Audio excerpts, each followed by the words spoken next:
All right, Stephen A., I want to come to you on this because we always hear the comparisons between LeBron and MJ, right? And now, given the information we just heard from Steve Kerr, Michael Jordan himself just came out and said, I don't know how people are going to look at me after they see this docuseries. They might feel different. When it's all said and done, do you believe LeBron might come out looking better than MJ?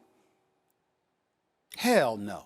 Not even a little bit. Please don't get me started with that. First of all, let me say this about Steve Kerr. I don't believe him, with all due respect, and I love the man. He's a beautiful person and a damn great coach as well, and a five-time champ. We all know what he brings. I don't believe him for 1 second. Nobody was in a position to say anything or take any position against Scottie Pippen other than Michael Jordan. That's why you heard all of that quiet and everybody's going to sound supportive. You can't be a teammate with a guy who we all love and respect because he was great, who goes on the record and says, you know what, I didn't give a damn. I said, I'm not going to get the surgery early because I ain't want to F up my summer and then turn around and say you support that, because that's not thinking about the team. That's number one. Number two, Michael Jordan had been underpaid for years, just like Scottie Pippen had been underpaid by the Chicago Bulls. He just honored this contract and went on the court and handled his business every single damn night. Number three, when we compare MJ to LeBron, can we stop the nonsense, please?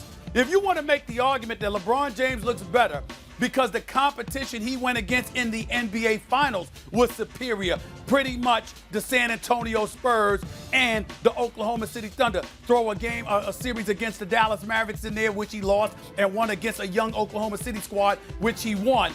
But it's primarily against San Antonio and Golden State. I understand that. But what about the road to prosperity? What about the road to the NBA Finals? Do you know who Michael Jordan had to go up against? How about Larry Bird with McHale and Ainge and Dennis Johnson and those boys in Boston? How about the Detroit Pistons, the bad boys with Isaiah, Rodman, Sally, Lambeer, Mahorn, Dumas, and the crew, and Vinny the Microwave Johnson? When you win your first title, you won against Magic Johnson. When you won your second title, you won against Clyde Drexler. When you won your third title, you won against Barkley and Marley and them. But before you got there, you had to go against Pat Riley's Rough Rider Knicks. You had to go up against the Indiana Pacers. We forget about Cleveland with Larry Nance, Mark Price, and the crew. You know, Matt Doherty and those boys. At the road, LeBron James was in an Eastern Conference that was soft as cottonelle tissue and still loaded up by Jordan, D. Wade, and Bosh before he learned how to win. Michael Jordan had to go through hell and back, where we've got James Worthy on the air saying, I didn't know how he lived, how he survived. I mean, that's what they were putting him through. LeBron never had to go through something like that. So don't talk to me about LeBron ever looking better than MJ, because that ain't happening. Ain't happening. Not by the end of this 10-part series, Stephen A. Not by the end of The Last Dance. I don't think LeBron will look better than Jordan.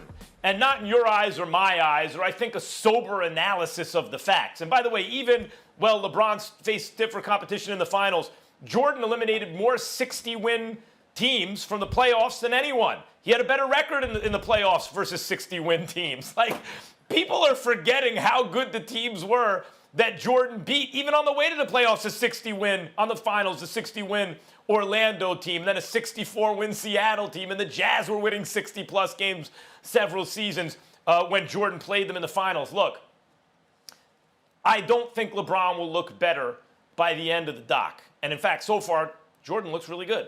I do think in 30 years, when the generation that's much younger than us, Stephen A., are then in the same kind of positions in the media, for example, that you and I are in now, and that when they're kind of framing the story 30 years from now, because LeBron is their guy, he'll represent their youth and what they feel attached to, he will probably wind up looking better because he also did things like, for example, take political stances and was good with many teammates and elevated really, like Jordan put more teams over the top than LeBron. Jordan was a better finisher than LeBron, and Jordan was a greater player than LeBron. But probably LeBron could do more with less than anyone ever. So when the next generation is in the position we are in now, and the LeBron documentary comes out, they'll be calling him the greatest ever. They'll be wrong, but that's what's going to happen. Well, all right. So you just talking to me about the ignorant that's going to say they right.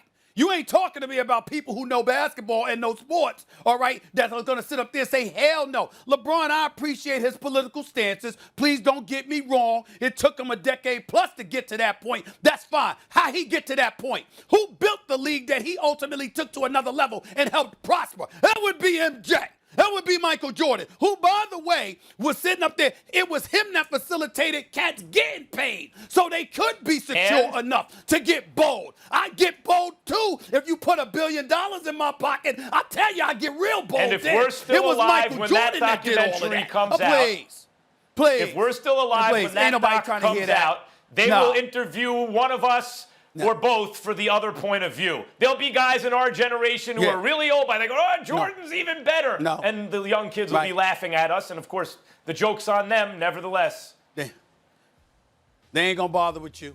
They ain't going to bother with you. You might be too nice.